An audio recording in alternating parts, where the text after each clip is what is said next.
नमस्कार दर्शक बंधु माया हो ममता सीरियल रे आपण मैंने देखा पाइबे आउ गोटे हाई वोल्टेज सीन। तो वीडियो को जमारू भी स्किप करंतु नहीं, शेष जाए देखंतु सबकिछि जानिपारिबे।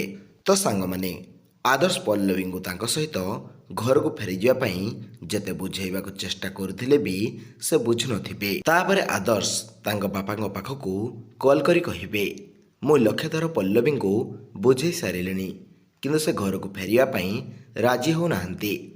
ତାପରେ ସେପଟୁ ଆନନ୍ଦ କହିବେ ଏକଥା କହିବା ପାଇଁ ମୋ ଆଗରେ ତୋର ସାହସ ହେଲା କେମିତି?